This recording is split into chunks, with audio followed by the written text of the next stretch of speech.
Right Bharat Pakistan యుద్ధం ప్రారంభమైంది. నిన్న ఆపరేషన్ సింధూర్ ప్రారంభమైంది. ఇటు అర్ధరాత్రి అదను చూసి ఇండియన్ ఆర్మీ పాకిస్తాన్ ఫోర్సెస్ లోపలికి వెళ్ళి అక్కడ ఎయిర్ స్ట్రైక్స్ చేసింది. మొత్తంగా కూడా మనం చూస్తే ఇటు ఆపరేషన్ సింధూర్లో భాగంగా భారత్ క్షిపణి దాడులతో పాక్ ఒక్కసారిగా ఉలిక్కి పడింది. అక్కడ ఉన్న ఉగ్రవాద సంస్థలపై భారత్ మేజర్గా అటాక్ చేసింది. ఇక భారత్ మెరుపు దాడులు లాహోర్, సియోల్కోట ఎయిర్పోర్ట్లు కూడా మూసివేశారు. ఈ దాడులతో ఇక పాక్ ఇప్పటికే అప్రమత్తమైంది. పాకిస్తాన్ ప్రభుత్వం ఇటు వైద్యులకు సంబంధించిన సెలవులను కూడా రద్దు చేసింది. భారత్ పాకిస్తాన్ యుద్ధం ప్రారంభం కావడంతో ఆపరేషన్ సింధూర్ను ప్రారంభించింది. భారత ప్రభుత్వం అర్ధరాత్రి అదును చూసుకొని పాక్ పై దాడులు చేసింది. పాకిస్తాన్లోని 100 కిలోమీటర్ల వరకు దూరం వెళ్లి భారత ఆర్మీ 9 చోట్ల ఈ దాడులు చేసింది. భారత దాడులతో వణికిపోయింది పాకిస్తాన్ ఇప్పటికే రక్షణ చర్యలను కూడా ప్రారంభించింది. వైద్య సేవలను ముమ్మరం చేసింది. వైద్యులకు ఇచ్చిన సెలవులను కూడా ఇప్పటికే రద్దు చేసింది పాకిస్తాన్. ఇక భారత దాడులతో పాకిస్తాన్ వణికిపోవడం మనం చూస్తున్నాం. విజువల్స్ లో కూడా చూస్తున్నాం మనం ఏ విధంగా ఇటు పాకిస్తాన్ లో దాడులు జరిపిందో భారత్. ఇక ఉగ్ర స్థావరాలపై భారత సైన్యం మెరుపు దాడులు చేసింది. ఆర్మీ, ఎయిర్ ఫోర్స్, నేవీ బలగాల సంయుక్త దాడులుగా దీన్ని పరిగణించవచ్చు. పాకిస్తాన్ లోని కోట్లీ, మురిట్కే, బహవల్పూర్, ఇక ముజఫరాబాద్ ప్రాంతాల్లో ఈ దాడులు జరిగాయి. పాకిస్తాన్ సైనిక స్థావరాల్లోకి దూసుకు వెళ్లింది భారత సేన. త్రివిధ దళాల దాడులతో బూడిదైపోయింది పాక్ ఉగ్ర స్థావరాలు. 9 స్థావరాలపై దాడులు చేసింది ఇండియన్ ఆర్మీ. భారత మాతకి జై అంటూ నినాదాలు చేస్తూ అక్కడ భారత ఆర్మీ ఈ స్ట్రైక్స్ ను చేశారు. మొత్తంగా త్రివిధ దళాల దాడిలో భాగంగా పాకిస్తాన్ అయితే వణికిపోయింది. 9 స్థావరాలపై దాడులు చేసినట్టు ఇండియన్ ఆర్మీ తెలిపింది. భారత్ మాతాకి జై అంటూ కూడా నినాదాలు చేస్తూ ఈ అటాక్ అనేది ప్రారంభం చేశారు. శ్రీనగర్, జమ్మూ, అమృత్సర్, ధర్మశాల, లెహ్ విమానాశ్రయాలు పూర్తిగా మూసివేశారు. ఇక most wanted terrorist Hafiz Saeed ఇల్లే టార్గెట్ గా ఈ దాడులు జరిగాయి. మనం విజువల్స్ లో చూస్తున్నాం ఏ విధంగా అక్కడ దాడులు జరిగాయనే విజువల్స్. పాకిస్తాన్ లోపలి విజువల్స్ మనం చూస్తున్నాం. 100 మీటర్ల లోపలి వరకు ఇండియన్ ఆర్మీ పాకిస్తాన్ లోపలికి చొచ్చుకు వెళ్లి అక్కడ దాడులు చేసింది. మేజర్ గా ఇటు పాకిస్తాన్ టెర్రరిస్ట్లే మేజర్ అటాక్ లో ఇదయింది. మొత్తంగా మనం చూస్తే most wanted terrorist Hafiz Saeed ఇల్లు ఇక్కడ మేజర్ టార్గెట్ గా దాడులు అయితే జరిగాయి. భారత్ మెరుపు దాడులతో పాకిస్తాన్ ఒక్కసారిగా ఉలికి పడితే తన వంతు తాను ఇటు సేఫ్టీ మెజర్స్ లో భాగంగా వైద్య సేవలను ముమ్మరం చేస్తోంది. వైద్యులకు ఇప్పటికే ఇచ్చిన సెలవులను రద్దు చేసింది పాకిస్తాన్. ఇక భారత్ మెరుపు దాడుల్లో ఎక్కడెక్కడ దాడులు జరిగాయని మనం ఒకసారి చూద్దాం. లాహోర్, సియోల్కోట ఎయిర్పోర్ట్స్ మూసివేశారు. మొత్తంగా భారత్ మెరుపు దాడుల్లో ఇటు మెర్కాజ్, సుభానల్లా, బహల్వల్పూర్, జెమ్లో దాడులు జరిగాయి. మర్కాజ్, తైబా, ఇక సర్జల్, మెహమూనా జోయా, మర్కాజ్, అహ్లే హదత్, అబ్బాస్ కోట్లీ, షాహిద్ కోట్లీ, నల్లా క్యాంప్, లాస్లీ, బిలాల్ క్యాంప్లో దాడులు జరిగాయి. ఇక భారత క్షిపణి దాడులతో పాక్ ఒక్కసారిగా ఉలిక్కిపడింది. ఆ దేశంలో రావల్పిండి, ఇస్లామాబాద్, బహ్వల్పూర్ నగరాల్లో అక్కడి ప్రభుత్వం ఇప్పటికే మెడికల్ ఎమర్జెన్సీని కూడా ప్రకటించింది. వైద్య సిబ్బందికి సెలవులను రద్దు చేసింది. అన్ని ఎమర్జెన్సీ సర్వీసెస్ ను అలర్ట్ చేసింది పాకిస్తాన్ గవర్నమెంట్. విద్యా సంస్థలకు సెలవులను ప్రకటించేసింది. ఇండియా దాడులు కొనసాగిస్తోందేమో అన్న భయంతో ఇటు నష్ట నివారణ చర్యలను కూడా చేపడుతోంది పాకిస్తాన్. ఆపరేషన్ సింధూర్లో ఇప్పటికే 80 మందికి పైగా ఉగ్రవాదులు హతమయ్యారు. అర్ధరాత్రి 9 ఉగ్రవాద స్థావరాలపై మెరుపు దాడులు చేసింది ఇండియన్ ఆర్మీ. దీనికి సంబంధించి ఒక ప్రెస్ నోట్ ను కూడా రిలీజ్ చేసింది. ప్రెస్ నోట్ ను రిలీజ్ చేస్తూ త్వరలోనే డీటెయిల్డ్ గా కూడా చెప్తామంటూ కూడా ప్రెస్ నోట్ లో భారత ప్రభుత్వం దీనికి సంబంధించి ఒక నోట్ ను రిలీజ్ చేసింది. ఇక భారత్ పాకిస్తాన్ యుద్ధం ప్రారంభమైనట్టే అర్ధరాత్రి అదును చూసుకొని ఇటు పాకిస్తాన్ ఉగ్రవాద స్థావరాలపై దాడికి పాల్పడింది భారత ఆర్మీ. త్రివిధ దళాల దాడి అని మనం పేర్కొనొచ్చు. ఆపరేషన్ సింధూర్లో భాగంగా అర్ధరాత్రి అదును చూసుకొని పాక్ పై దాడులు చేసింది. పాకిస్తాన్ లో 100 కిలోమీటర్ల దూరం వెళ్లి భారత ఆర్మీ 9 చోట్ల దాడులు జరిపింది. దీనికి సంబంధించిన పూర్తి డీటెయిల్స్ ను మా ప్రతినిధి శివ అందించడానికి సిద్ధంగా ఉన్నారు. రైట్ శివ, చెప్పండి. మనం ప్రెజెంట్ చూస్తున్నాము నిన్న అర్ధరాత్రితో ఇటు భారత్ పాకిస్తాన్ ఏదైతే వార్ ఉందో అది అఫీషియల్ గా స్టార్ట్ అయిపోయినట్టు మనం అనుకోవచ్చు. అసలు ప్రెసెంట్ అప్డేట్స్ ఏంటి? రైట్ సటస్ ప్రధానంగా చూసుకుంటే ఏదైతే గత కొంతకాలంగా పెహల్గాంలో కాల్పుల ఘటన జరిగిన తర్వాత భారత్ తీసుకున్న నిర్ణయాలను బట్టి ఫర్దర్గా యుద్ధం ఉంటుంది, అంటే ప్రతీకార దాడి చేస్తామంటూ కూడా భారత ప్రభుత్వం తెలిపిన నేపథ్యంలో యుద్ధం కూడా సంభవించే అవకాశం ఉంది. ఇద్దరి మధ్య రెండు దేశాల మధ్య యుద్ధం ఉండబోతుంది అనేది కూడా అందరూ భావించారు. ఇటు భారత్ కూడా ప్రతీకార దాడి అనేది గట్టిగా ఉండబోతుంది. ఎవరిని కూడా ఉపేక్షించేది లేదు, ఉగ్రవాదాన్ని ఉపేక్షించేది లేదు. మరోవైపు ఎవరైతే ఉగ్రవాద స్థావరాలకు ఆశ్రయం ఇచ్చిన వారు కానీ, ఉగ్రవాదులకు శిక్షణ ఇచ్చిన వారు కానీ దాని వెనుకున్న ప్రాంతాన్ని కూడా తుడిచి పారేస్తామంటూ ప్రధాని నరేంద్ర మోడీ కీలక వ్యాఖ్యలు చేశారు. దానికి అనుగుణంగానే ఆ ఉగ్రవాద స్థావరాలే టార్గెట్గా రాత్రి 1:28 ఆపరేషన్ ప్రారంభించింది. ఆపరేషన్ సింధూర్ పేరుతో ఈ ఆపరేషన్ స్టార్ట్ చేసి దానిలో భాగంగా ఉగ్రవాద స్థావరాలపై అంటే 5 ప్రాంతాల్లో 9 ఉగ్రవాద స్థావరాలపై టార్గెట్గా చేసుకుని వారు దాడులు జరిగాయి. ఉగ్రవాద స్థావరాలపై కేవలం ఉగ్రవాద స్థావరాల మీదే దాడి చేసినట్టు తెలుస్తుంది. ఎటువంటి సైనిక స్థావరాలపై అటాక్ జరగలేదు. అంటే ఉగ్రవాదాన్ని భూస్థాపితం చేస్తాం, ఎక్కడున్నా సరే వెతికి పట్టుకుని మరి శిక్షిస్తామనేది భారత్ ప్రధానంగా ప్రతి ఒక్కరికి అందరికీ కూడా చెప్తూ ఉంది. దానిలో భాగంగానే త్రివిధ దళాధిపతులతో సమావేశం నిర్వహించడం కానీ, హోంశాఖ కార్యదర్శి, రక్షణ శాఖ కార్యదర్శి సమావేశం కావడం, మరోవైపు ఈరోజు దేశవ్యాప్తంగా డ్రిల్స్ నిర్వహించాలని అందరికీ ఆదేశాలు జారీ చేయడం, నిన్న హోంశాఖ కార్యదర్శి ఆధ్వర్యంలో అన్ని రాష్ట్రాల సీఎస్లతో సమావేశమై ఈరోజు మాక్ డ్రిల్ నిర్వహించాలి, విపత్తు వస్తే కనుక అంటే వైమానిక దాడులు జరిగితే కనుక దాని నుంచి ఎలా రక్షించుకోవాలి అనే అంశాలపై కూడా అవగాహన కల్పిస్తూ అందరూ మాక్ డ్రిల్లో పాల్గొనాలంటూ కూడా ఇటు కేంద్ర ప్రభుత్వం రాష్ట్ర ప్రభుత్వాలకు ఆదేశాలు జారీ చేసింది. దానికి అనుగుణంగానే అందరూ కూడా మాక్ డ్రిల్ ఉంటుంది, ఇప్పట్లో అటాక్ ఉండదు పాకిస్తాన్ పైన అని అందరూ కూడా భావించారు. కానీ అనూహ్యంగా భారత్ తీసుకున్న నిర్ణయాలను ఏ సమయంలో కూడా అంచనా వేయలేని పరిస్థితుల్లో పాకిస్తాన్ ఉంది. ఈ నేపథ్యంలోనే అనూహ్యంగా రాత్రి 1:28 టైంలో భారత్ అటాక్ చేసింది. అంటే గతంలో మనం చూసుకుంటే కనుక ఏదైతే కాల్పుల ఘటన జరిగిన తర్వాత భారత్ తీసుకున్న కఠిన నిర్ణయాల వల్ల అసహనం, అసంతృప్తి, ఆగ్రహం వ్యక్తం చేస్తూ పాకిస్తాన్ సైన్యం పాకిస్తాన్ సరిహద్దుల్లో కాల్పుల విరమణ ఒప్పందాన్ని ఉల్లంఘించి కాల్పులకు తెగబడుతుంది. ఎట్ ద సేమ్ టైం వారు అర్ధరాత్రి సమయంలో ఏ సమయంలో అయితే వారు అటాక్ చేసి భారత సైన్యం పైన, భారత ఆర్మీ చెక్ పోస్టుల పైన దాడి చేశారో అదే సమయంలో భారత్ కూడా పాకిస్తాన్కు ఊహించని దెబ్బ కొట్టిందనేది కూడా ప్రధానంగా అందరూ భావిస్తున్నారు. దీనికి సంబంధించి అందరూ కూడా ఇటు మిత్ర దేశాలు కానీ ఇటు దేశవ్యాప్తంగా కూడా ప్రశంసల వర్షం కురిపిస్తున్న పరిస్థితి కనిపిస్తుంది భారత్ తీసుకున్న నిర్ణయాల పట్ల, ఈ అటాక్ పట్ల. అయితే మరికొంతమంది ఒకడుగు ముందుకేసి ముందు భారత్తో యుద్ధానికి దిగితే ఇది కేవలం శాంపుల్ మాత్రమే. ఒకవేళ యుద్ధానికి కాలు దూకితే మాత్రం ప్రపంచ పట్టణంలో పాకిస్తాన్ పేరే ఉండదు, ఆ భూభాగమే ఉండదు, తుడిచిపెట్టుకుపోతుంది అనేది కూడా కొంతమంది నిపుణులు కానీ అంచనా వేస్తున్న పరిస్థితి కనిపిస్తోంది. ఈ నేపథ్యంలోనే అంటే ఒకవైపు భారత్ దాడి చేస్తున్న నేపథ్యంలో, అటాక్ చేస్తున్న నేపథ్యంలో అంటే ఏం చేయకుండా ఉంటే చేతకానితనంగా మన దగ్గర సామర్థ్యం లేదని అందరూ భావిస్తారు. ఈ నేపథ్యంలోనే దాడి చేయాల్సిన అవసరం ఉందనేది కూడా కొంత ప్రెజర్ కూడా పాకిస్తాన్ ప్రభుత్వం పైన, పాకిస్తాన్ సైన్యం పైన కూడా ఉంది.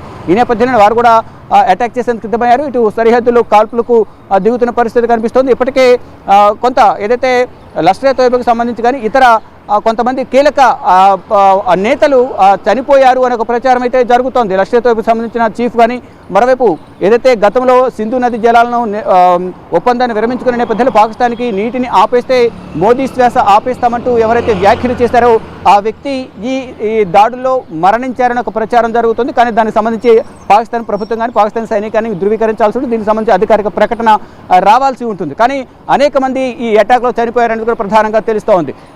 మొత్తంగా చూసుకుంటే అంటే ఎప్పుడెప్పుడు అటాక్ చేస్తారు అనేది కూడా పాకిస్తాన్ భయపడుతూ ఉంది. దానిలో భాగంగా ఇది జస్ట్ శాంపుల్ మాత్రమే, అటాక్ చేయడం మాత్రమే అనేది కూడా చూడాల్సి ఉంది. అంటే యుద్ధం అనేది ఇంకా ముందు ఎక్కువగా ఉండే అవకాశం ఉంటుంది. అంటే ఈ నేపథ్యంలోనే ముందుగానే నిర్ణయించుకున్న ప్రణాళిక ప్రకారం ఒకవైపు మాక్ డ్రిల్ నిర్వహించాలి, మరోవైపు అటాక్ చేయాలనే భావనలో ముందే ప్రభుత్వం ఉంది. దానిలో భాగంగానే అంటే ఇప్పుడు అటాక్ చేసింది. ప్రతి దాడి జరిగేటప్పుడు వైమానిక దాడులు జరిగితే కనుక ప్రతి దాడి ఆ సమయంలో సాధారణ పౌరులు ఏ విధంగా వారిని రక్షించుకోవాలి, వైమానిక దాడులు కానీ ఇతర ఏమైనా దాడులు జరిగితే ఎయిర్ సైరన్ మోగించడం కానీ, మరోవైపు సురక్షిత ప్రాంతాలకు తరలి వెళ్ళడం, ఇటు ఏదో జమ్మూ కాశ్మీర్ పరిసర ప్రాంతాల్లో ఉన్న ప్రజలందరూ కూడా పలు సూచనలు చేశారు. బంకర్లను శుభ్రం చేసుకుని క్లీన్ చేసుకుని అందరూ కూడా దానిలో వెళ్ళి ఆశ్రయం పొందాలి, అందరూ అక్కడే ఉండాలనేది ప్రధానంగా ప్రభుత్వం ఆదేశాలు జారీ చేసింది. దానికి అనుగుణంగానే ప్రధానంగా జమ్మూ కాశ్మీర్ సరిహద్దులో ఉన్న శ్రీనగర్ కానీ, పుల్వామా కానీ, బారాముల్లా, పూంచ్, యూరి సెక్టర్లలో ఉన్న ప్రజలందరూ కూడా వారు ముందుగానే ఏదైతే పుల్వామా అటాక్ జరిగిందో 2019లో సైనికుల వాహనంపై ముందుగా ఒక పథకం ప్రకారం ఒక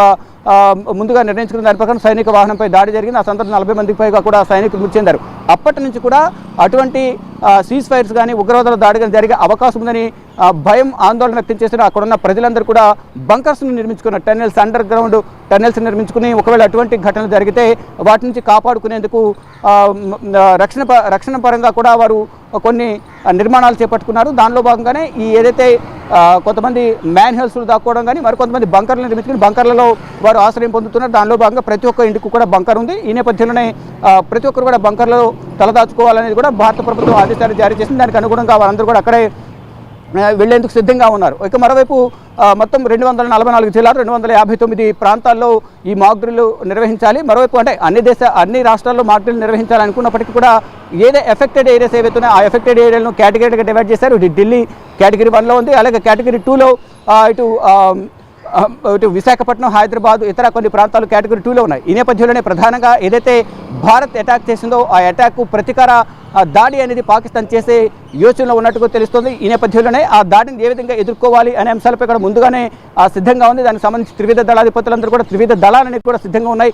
ఈ నిన్న రాత్రి జరిగిన ఏదైతే అటాక్ ఉందో దానిలో వాయుసేన కీలక పాత్ర పోషించని చెప్పాలి. అంటే అందరూ కూడా ఉమ్మడి నిర్ణయాలు తీసుకున్నారు. ఉమ్మడి సహకారంతోనే ఈ దాడి సాధ్యమైందనేది కూడా అందరూ చెప్తున్నారు. దానికి సంబంధించి ప్రధాని నరేంద్ర మోడీ నిత్యం మానిటరింగ్ చేస్తున్నారు. నిన్నటి నుంచి కూడా మొత్తం మానిటరింగ్ చేస్తూ ఏం జరుగుతుంది ఏంటి అనేది కూడా నిరంతరం అక్కడున్న ఆర్మీ అధికారుల నుంచి సమాచారం సేకరిస్తున్నారు బోర్డర్స్ నుంచి. మరోవైపు ఇటు పాకిస్తాన్ కూడా బోర్డర్స్ వద్ద కాల్పులకు తెగబడుతోంది. మరి అంటే ఏదైతే అటాక్ జరిగిందో అటాక్ చేసిన దగ్గర నుంచి ఇటు పాకిస్తాన్ బోర్డర్ వద్ద ఆ పాకిస్తాన్ ఆర్మీ కూడా ఆ కాల్పులను ప్రారంభించిన పరిస్థితి కనిపిస్తుంది. మొత్తంగా చూసుకుంటే ఏదైతే అంటే ఒకవైపు నిన్నటి మధ్యాహ్నం వరకు ఆ 2 డ్యాములకు సంబంధించి వాటర్ని నిలిపేసి నీటికి సంబంధించి కష్టాలు పాకిస్తాన్కి ఎదురు కాబోతున్నాయా అనేది ప్రపంచవ్యాప్తంగా కూడా చర్చ జరుగుతున్న సందర్భంలో ఒక్కసారిగా మధ్యాహ్నం సమయంలో 28,000 క్యూసెక్ల నీటిని ఒక్కసారి విడుదల చేయడం, దాని ద్వారా అక్కడ లోతట్టు ప్రాంతాలు కూడా జలమయమయ్యే అవకాశం ఉందని కూడా ఒక సంకేతాన్ని పంపడం, అక్కడున్న ప్రభుత్వ అధికార యంత్రాంగం అంతా కూడా ఆ విధంగా డైవర్ట్ చేయడం. మరోవైపు ఇటు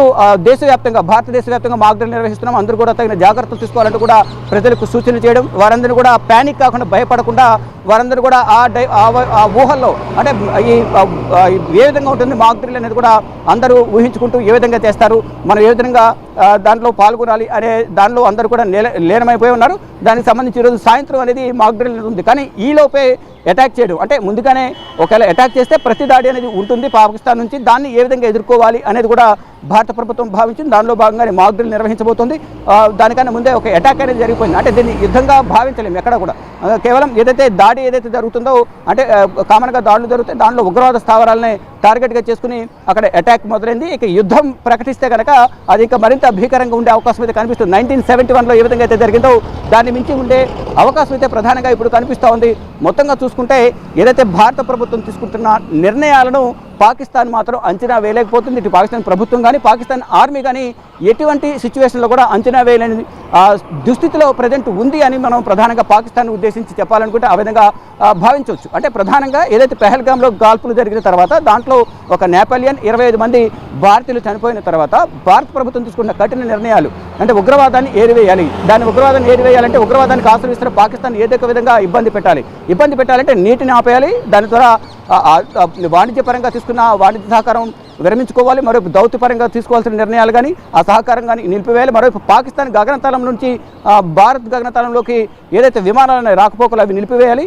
దానితో పాటు ఇది ప్రపంచ దేశాలు కూడా కొన్ని దేశాలు ఆ పాకిస్తాన్ విమానాలను వారి గగనతలంలోకి రావడానికి ఆంక్షలు విధించారు. ఈ నేపథ్యంలో రోజుకు 400 విమానాల రాకపోకలు కొనసాగించే పాకిస్తాన్ కేవలం 20 విమానాలకి పరిమితమైన నేపథ్యంలో రోజుకు కేవలం $5,000 ఇన్కమ్ మాత్రమే వస్తుంది. అక్కడ ఆర్థికంగా దెబ్బతిన్న పరిస్థితి కనిపిస్తూ ఉంది. మరోవైపు వాణిజ్యపరంగా అన్ని రకాల సహాయ సహకారాలు భారత ప్రభుత్వం ఏ విధంగా వాణిజ్యపరంగా సహకారం అందిస్తున్నామో దాన్ని విరమించుకోవడం ద్వారా మరికొంత ఆర్థిక ఇబ్బందులు ఎదురయ్యాయి.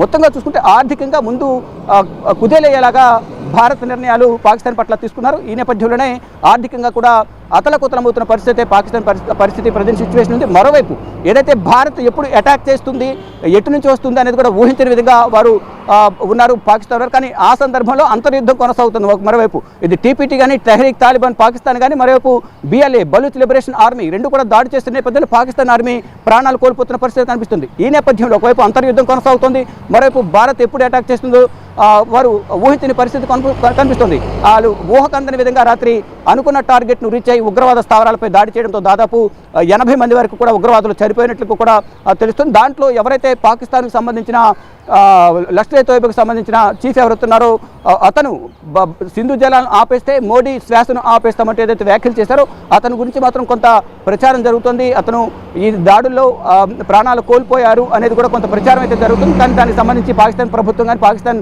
సైన్యం కానీ ధృవీకరించాల్సి ఉంటుంది. దీనికి సంబంధించి అధికారిక ప్రకటన కూడా రావాల్సి ఉంటుంది. ఆపరేషన్ సింధూర్ గురించి ఇవాళ మళ్ళీ అఫీషియల్ నోటీస్ కూడా ఇస్తామంటూ ప్రెస్ నోట్ లో రిలీజ్ చేసింది గవర్నమెంట్. దానికి సంబంధించిన అప్డేట్స్ ఏంటి? ఏ టైంకి దీనికి సంబంధించిన ఒక అఫీషియల్ అనౌన్స్మెంట్ రావచ్చు అనుకోవాలి మనం? రైతు 10 గంటలకల్లా డెఫినెట్గా ఒక అఫీషియల్ అనౌన్స్మెంట్ ఉండే అవకాశం కనిపిస్తుంది. దానితో పాటు ఈ రోజు ఉదయం 11 గంటలకు కేంద్ర కేబినెట్ సమావేశం కూడా ఉంది. కేంద్ర కేబినెట్ సమావేశం ఉన్న నేపథ్యంలో రాత్రి ఏదైతే అటాక్ జరిగిందో అటాక్ గురించి, అటాక్లో పాకిస్తాన్ ఎంతవరకు నష్టపోయింది ఏంటి, దానివల్ల ఎంతవరకు ప్రభావితమైంది, ఉగ్రవాద స్థావరాలను భూస్థాపితం చేయడంలో మనం సక్సెస్ అయ్యామా లేదా అనేది కూడా ఈ క్యాబినెట్లో ప్రధానంగా చర్చించే అవకాశం అయితే కనిపిస్తోంది. దానికన్నా ముందు 10 గంటలకు దీనికి సంబంధించి ఒక అధికారిక ప్రకటన కూడా ఉంటుంది అనేది కూడా ఒక సమాచారం అయితే అందుతుంది. దానికి సంబంధించి అంటే ఒకవైపు భారత్ అటాక్ చేసిన నేపథ్యంలో 9 ప్రాంతాల్లో 9 స్థావరాల్లో 5 ప్రాంతాల్లో ఏదైతే స్థావరాలు ఉగ్రవాద స్థావరాలు అయితే ఉన్నాయో 9 స్థావరాలు 5 ప్రాంతాల్లో ఏదైతే పీఓకేలో జమ్మూ కాశ్మీర్కి సంబంధించిన పాక్ ఆక్రమిత కాశ్మీర్ ఏదైతే ఉందో ఆ ప్రాంతాల్లో ఉగ్రవాద స్థావర కార్యకలాపాలు అనేవి రోజు రోజుకు ఎక్కువ అవుతున్నాయి. అక్కడే ఉగ్రవాదానికి సంబంధించిన శిక్షణ కార్యక్రమాలు ఉంటున్నాయి. అక్కడే ఆశ్రయం పొందుతున్నారు. అక్కడ నుంచి ఆశ్రయం పొంది వచ్చి భారత్ మీద అటాక్ చేస్తున్న పరిస్థితి కనిపిస్తుంది. ఈ రీసెంట్గా జరిగిన ఏదైతే ది రెసిస్టెన్స్ ఫోర్స్ కూడా లష్కర్ ఏ తోయిబా ఐసిస్ అనుబంధ సంస్థగా వ్యవహరిస్తూ 2019లో 370 ఆర్టికల్ రద్దు తర్వాత వారు తెర మీదకి వచ్చారు. అక్కడ జమ్మూ కాశ్మీర్ ప్రజలను వారి కబంధ హస్తాల్లో ఉంచుకునే విధంగా కూడా వారు వ్యవహరించారు. కానీ టూరిజం డెవలప్మెంట్ కావడంతో రోజు రోజుకు అక్కడ ఉన్న ప్రజలు కూడా ఆర్థికంగా బలోపేతమవుతున్నారు, కొంచెం బలం పుంజుకున్నారు. ఈ నేపథ్యంలో వారు ఎక్కడ మన మాట వినరు అనే ఉద్దేశంతో వారందరినీ కూడా మళ్ళీ వారి గుప్పిట్లో పెట్టుకునే విధంగా వ్యవహరించాలనే ఉద్దేశంతో 3 ప్రాంతాల్లో రెక్కి నిర్వహించి ఎక్కడైతే భద్రత తక్కువ ఉంటుందో అక్కడ భద్రత తక్కువ ఉన్న బైసరన్ వ్యాలీని ఎంచుకున్నారు. 15వ తేదీన దీనికి సంబంధించి రెక్కి నిర్వహించి వారం రోజుల తర్వాత అటాక్ జరిగింది. అక్కడ భద్రత తక్కువ ఉంటుంది. దానికి సంబంధించి అక్కడ ఉన్న స్థానికులు కూడా సహకరించారని కూడా సమాచారం ఎన్ఐఏ వద్దుంది. దానికి సంబంధించి దర్యాప్తు ఇప్పటికే ఒక దిశగా వచ్చినట్టుగా కూడా తెలుస్తోంది. కంప్లీట్గా కొంతమంది ఎవరైతే అనుమానితులు ఉన్నారో సహకరించారో వారికి సంబంధించి కూడా కొంత సమాచారం ఇంటెలిజెన్స్ నుంచి సమాచారం అందిన నేపథ్యంలో ఎన్ఐఏ వారిని కూడా విచారించినట్టు తెలుస్తుంది. ఈ నేపథ్యంలోనే స్థానికుల సహకారంతోనే బైసరన్ వ్యాలీ కాల్పులు జరపగలిగారు. కాబట్టి ఇప్పుడు స్థానికులు ఎవరు కూడా వారికి సహకరించొద్దు, ఎవరైతే దక్షిణ కాశ్మీర్లో ఉగ్రవాదులు నక్కి ఉన్నారని సమాచారం అందుతుందో వారికి ఎవరు సహకరించొద్దు అనేది కూడా ఎన్ఐఏ తెలియజేసింది. దానిలో భాగంగా ఒక పక్కన సెర్చ్ ఆపరేషన్ కొనసాగుతుంది. కొండ ప్రాంతాల్లో సింధు నది పరివాహక ప్రాంతం కానీ, ఇటు మరోవైపు జేలాం నది పరివాహక ప్రాంతాల్లో, ఇటు పుల్వామా కానీ, పెహల్గాం కానీ, ఇతర కాశ్మీర్ జమ్మూ కాశ్మీర్ ప్రాంతాల్లో ఈ ఉగ్రవాదుల కోసం ఎక్కడ నక్కి ఉన్నారో అడవి ప్రాంతంలో ఎత్తైన చెట్లు కానీ ఆ నీటి మధ్య కొండల మధ్య ఎక్కడ నక్కి ఉన్నారనే సమాచారంతో వారందరూ కూడా సెర్చ్ ఆపరేషన్ కొనసాగుతుంది. మధ్య మధ్యలో వర్షాలు రావడం వల్ల వాతావరణం అనుకూలించక సెర్చ్ ఆపరేషన్ అనేది కొంత అడ్డంకిగా మారింది. కానీ ఒకవైపు సెర్చ్ ఆపరేషన్ కొనసాగుతుంది, మరోవైపు మాక్ డ్రిల్కు ప్రజలందరినీ కూడా సమాయత్తం చేస్తారు. మరోవైపు పాకిస్తాన్కి సంబంధించిన నీటిని అడ్డుకునే విధంగా కొన్ని నిర్ణయాలు తీసుకున్నారు. ఇదంతా కూడా అందరినీ ఆ వేలోకి తీసుకువెళ్ళి అదును చూసి పాకిస్తాన్ మైండ్ కూడా డైవర్ట్ చేసి భారత ప్రభుత్వం కీలక నిర్ణయం తీసుకుంది. రాత్రి 1:28 అటాక్ ప్రారంభించి 1:44 దీనికి అధికారిక ప్రకటన చేసింది. ఇక దీనికి సంబంధించి అటాక్కు సంబంధించి అటాక్ ఎప్పుడు మొదలైంది, అధికారికంగా ఎన్ని ఫైర్ జెట్స్ మనని వారిపై ప్రయోగించారు క్షిపణులు, అక్కడ నుంచి ఎటువంటి రిప్లై వచ్చింది, ఎంతమంది ఇటు భారతీయులు ఎంతమంది సివిలియన్స్ చనిపోయారు అంటే ఇప్పటివరకు అందుతున్న సమాచారం ప్రకారం జమ్మూ కాశ్మీర్ వారు కూడా అటాక్ చేసిన నేపథ్యంలో ఒక 3 భారతీయులు చనిపోయారని ఒక సమాచారం అయితే అందుతోంది. దానికి సంబంధించి ఇంకెంతమంది చనిపోయారు అని కూడా జమ్మూ కాశ్మీర్ ప్రభుత్వం నుంచి కానీ ఇటు కేంద్ర ప్రభుత్వం నుంచి కానీ అధికారిక సమాచారం అయితే రావాల్సింది. మొత్తంగా చూసుకుంటే అనుకున్నది టార్గెట్ రీచ్ అయ్యారు అనేది కూడా దేశవ్యాప్తంగాను ఇటు ప్రపంచవ్యాప్తంగా మిత్ర దేశాలందరూ కూడా భారత ప్రభుత్వం అలాగే త్రివిధ దళాలు ఇండియన్ ఎయిర్ ఫోర్స్ తీసుకున్న నిర్ణయాల పట్ల ప్రశంసల వర్షం కురిపిస్తున్నారు. మొత్తంగా చూసుకుంటే ఆపరేషన్ సింధూర్ ఏదైతే ఉందో, ఏదైతే ఉగ్రవాదుల దాడుల్లో మన హిందూ మహిళల సింధూరు తిలకాన్ని తెరిపేసిన నేపథ్యంలో వాళ్ళ భర్తల ప్రాణాలు తీసి వారి సింధూరం తుడిపేసిన నేపథ్యంలోనే ఈ ఆపరేషన్ సింధూర్ అనేది ప్రధానంగా దీనికి ఒక నేమ్ పెట్టారు. కానీ ఇటు ఆపరేషన్ విధవ అనే పేరుతో వారు కూడా అటాక్ చేసేందుకు ప్రయత్నిస్తున్నట్టు కూడా సోషల్ మీడియాలో వైరల్ అవుతుంది. మొత్తంగా చూసుకుంటే అనుకున్న టార్గెట్ను ప్రజెంట్ అయితే భారత్ రీచ్ అయిందంటూ కూడా అందరూ ప్రశంసిస్తున్న పరిస్థితి కనిపిస్తూ ఉంది. సటాస్ భారత్ మధ్య యుద్ధం అయితే ప్రారంభమైంది. నిన్న అర్ధరాత్రి ఇటు టెర్రరిస్ట్ స్థావరాలపై ఇండియన్ ఆర్మీ మెరుపు దాడులు చేసింది. త్రివిధ దళాల మెరుపు దాడులతో ఇటు టెర్రరిస్ట్ స్థావరాలు పూర్తిగా హతమయ్యాయి. మొత్తం 90 మంది అక్కడ హతమైనట్టుగా తెలుస్తోంది. 9 స్థావరాలపై అయితే దాడి జరిగింది.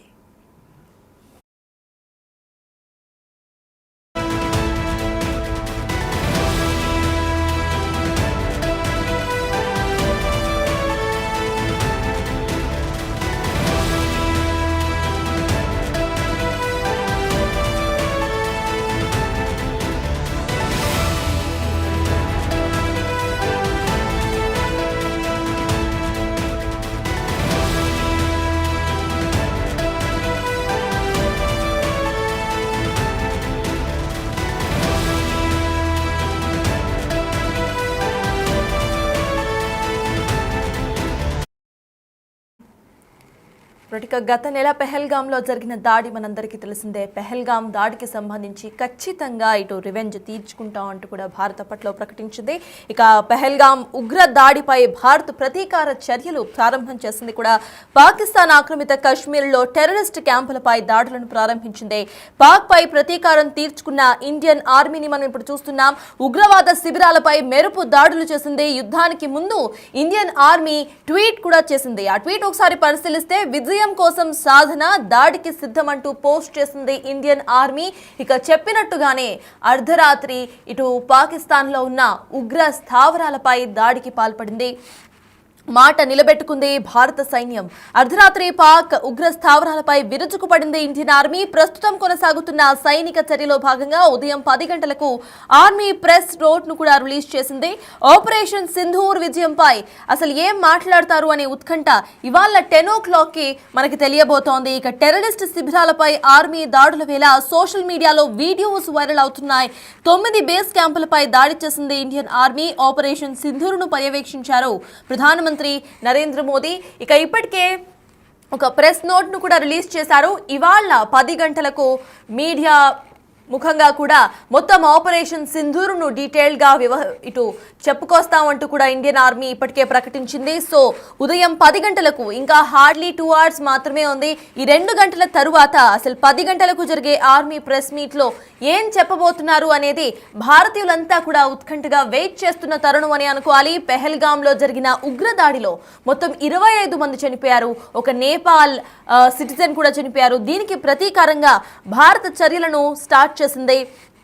పాకిస్తాన్ ఆక్రమిత కశ్మీర్లో టెర్రరిస్ట్ క్యాంపులే తమ లక్ష్యంగా ఇటు ఇండియన్ ఆర్మీ వార్ ను ప్రకటించింది. పాక్ పై ప్రతీకారం తీర్చుకున్న ఇండియన్ ఆర్మీ ముందుగా ట్వీట్ కూడా చేసింది. ఆ ట్వీట్ ఒకసారి చూస్తే విజయం కోసం సాధన, దాడికి సిద్ధమంటూ కూడా పోస్ట్ చేసింది. ఇక చెప్పినట్టుగానే దాడికి సిద్ధమయ్యి ఆ తర్వాత విజయాన్ని కూడా పొందింది భారత్.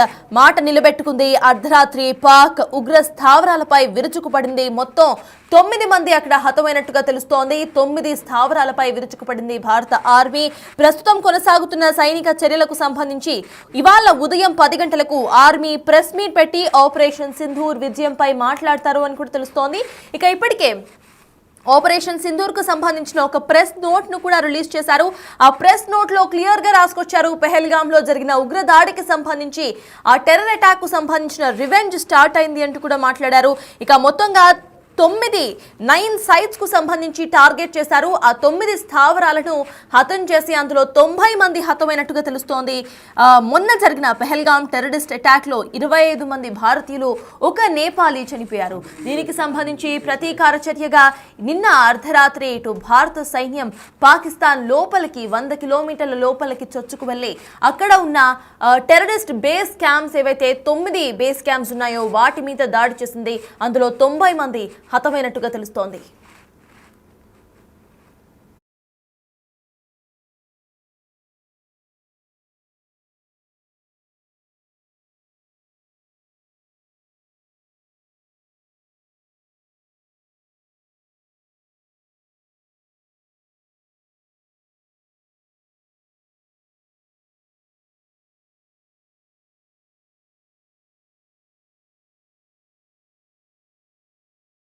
पाकिस्तानी और इंडिया ने जंग शुरू कर दी है। अभी मेरे बहावलपुर सिटी के अंदर मौलाना मसूद अजहर साहब के जो है मदरसा है उसके ऊपर 4 मिसाइल दागे गए हैं। 4 मिसाइलों के साथ हमला किया गया है मौलाना मसूद अजहर साहब के मदरसे के ऊपर। हम अपनी अफवाज पाकिस्तान के साथ खड़े हैं, लेकिन मेरा सवाल है कि हमारी एजेंसीज कहाँ सोई हुई थी, हमारी अफवाज पाकिस्तान कहाँ सोई हुई थी जब ये हमला हुआ। मुजफ्फराबाद की भी खबर आ रही है कि मुजफ्फराबाद वाली साइड पे भी ये अटैक हुआ है, लेकिन सबसे पहले मेरे बहावलपुर सिटी के अंदर अटैक हुआ है ब्लास्टिक मिसाइल के साथ। उन्होंने हमला किया है मौलाना मसूद अजहर साहब के मदरसे के ऊपर। 4 मिसाइल मारे गए हैं। अभी ये कहना कबल वक्त है कि गोया कितनी सच्चाई है इस खबर के अंदर, किस साइड से ये मिसाइल आए हैं, ये अभी कंफर्म होना बाकी है। लेकिन ये कंफर्म न्यूज़ है कि उनके मदरसे के ऊपर 4 मिसाइल मारे गए हैं। पाकिस्तान जिंदाबाद, पाक फौज जिंदाबाद, इमरान खान जिंदाबाद। पाकिस्तानी और इंडिया ने जंग शुरू कर दी है। अभी मेरे बहावलपुर सिटी के अंदर मौलाना मसूद अजहर साहब के जो है मदरसा है उसके ऊपर 4 मिसाइल दागे गए हैं। 4 मिसाइलों के साथ हमला किया गया है मौलाना मसूद अजहर साहब के मदरसे के ऊपर। हम अपनी अफवाज पाकिस्तान के साथ खड़े हैं, लेकिन मेरा सवाल है कि हमारी एजेंसीज कहाँ सोई हुई थी, हमारी अफवाज पाकिस्तान कहाँ सोई हुई थी जब ये हमला हुआ। मुजफ्फराबाद की भी खबर आ रही है कि मुजफ्फराबाद वाली साइड पे भी ये अटैक हुआ है, लेकिन सबसे पहले मेरे बहावलपुर सिटी के अंदर अटैक हुआ है ब्लास्टिक मिसाइल के साथ। उन्होंने हमला किया है मौलाना मसूद अजहर साहब के मदरसे के ऊपर। 4 मिसाइल मारे गए हैं। अभी ये कहना कबल वक्त है कि गोया कितनी सच्चाई है इस खबर के अंदर, किस साइड से ये मिसाइल आए हैं, ये अभी कंफर्म होना बाकी है। लेकिन ये कंफर्म न्यूज़ है कि उनके मदरसे के ऊपर 4 मिसाइल मारे गए हैं। पाकिस्तान जिंदाबाद, पाक फौज जिंदाबाद, इमरान खान जिंदाबाद।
अभी वीडियो कैच होगी?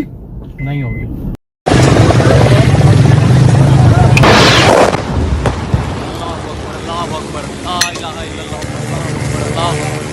खाली के वाली भाई, हाँ देखना अब हम कैसे आ रही है वहां से। ये नुकसान, ये 9 नंबर, ये मस्जिद तैयबा मरकज उमर करा के अंदर ये नुकसान है।